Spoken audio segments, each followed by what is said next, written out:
Hey everybody, and welcome to today's video. We're going to be taking a look at the top 5 most anticipated games from the 2025 Game Awards. Not ranked based on how big they're going to be or what I think's the best, just ranked on when they're either announced to release or when we're going to predict them to release. So let's jump straight in. First up on our list, we've got HighGuard releasing on January 26th, so that's why it's taken our first spot. It's a raid FPS made by the makers of Apex Legends and Titanfall, which I enjoy both of those series, so there's a part of me that's excited.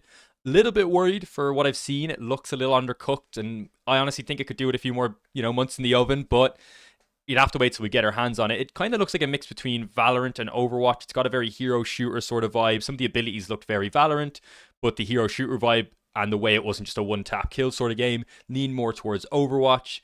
It looks like the whole premise of the game is you're going to take control of what's called a shield breaker in stage 1 and then push towards the enemy's base or the other team's base, or maybe they're pushing towards your base in stage 2, and you're essentially trying to destroy the enemy base, and that looks to be the premise of the game.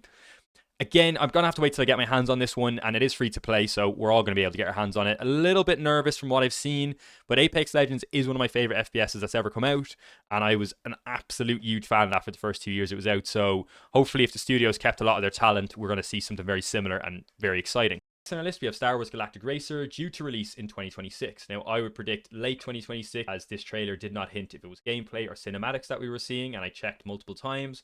I've read multiple articles and could not tell you if it was gameplay or a cinematic. It did look like gameplay, like it didn't look like some elements look cinematic, but the actual driving around, like I was like, I could see this on my PC or Xbox.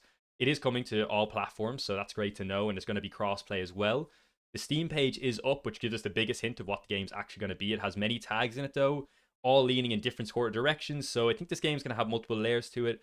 There is multiplayer for anyone interested in that aspect, but we're really going to have to wait and see a full gameplay trailer before we know what this game is going to entail. And I'm really excited to see that when it does come out, hopefully in the summer. So yeah, keep an eye out for that, and that's our number 2 spot.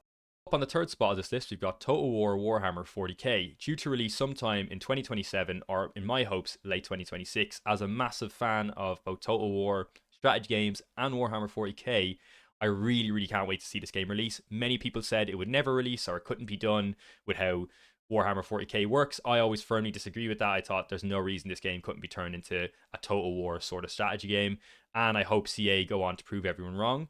We've of course seen the cinematic trailer and a little bit of gameplay. They both looked amazing. Gameplay looked a little choppy, but with a year from release, I'm not going to get upset about it. If in a year's time they drop another gameplay trailer in late 2026 and it looks terrible, then you'll start to see me be a little more concerned, especially with CA's and Total War's recent release history has been quite choppy, especially with historical releases, but Warhammer 3 has had its fair share of problems as well.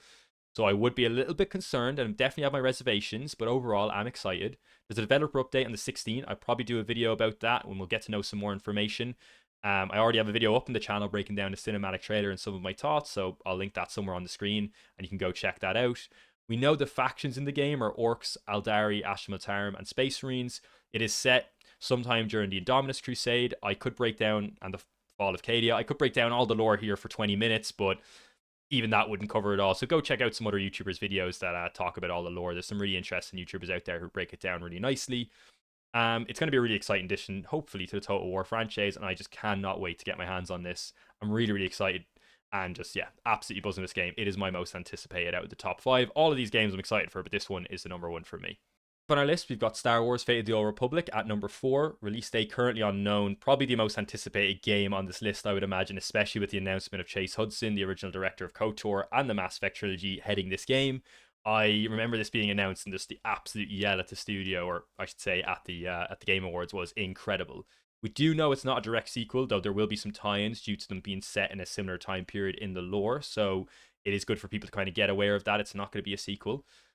Very little is known. We do know you're going to be playing as a Force user, which I'll be honest, a little disappointed at that. I really like the idea of a Star Wars RPG where you don't have to play as a Jedi and you can kind of be a bounty hunter or be something else. And Jedi is an option, but it's not something you have to play as, but it does seem like you will be playing as a Force user. You do seem to get to choose between being a light side user or a dark side user, so that's going to be an option in the game. That's kind of all the information we have. This is the game I'm most excited for. I've been really let down with Star Wars games over the years. There's been a lot that have come out, and a lot of them just have not hit for me. I mean, Battlefront 2's release was a disaster, but I did enjoy the game. Outlaws was a disaster. I did not enjoy that game at all. And I think Jedi Fallen Order Also, just never really hit for me as games. It was more the gameplay that didn't hit. It wasn't that the stories weren't good. It just didn't suit my kind of type of gaming. So I'm really excited for this game, and hopefully we get to see something soon. Though I imagine we are going to be waiting a while. At least it's been announced. We know it's on the way. I think that's the main thing. Last but most certainly, and really want to be clear on that certain part, not least, in the fifth spot, we've got Divinity. No known release date so far. Much like Star Wars, it's going to be absolutely years away. I imagine 3-4 years. Obviously, the makers of Baldur's Gate 3, original Divinity Sin 1 and 2.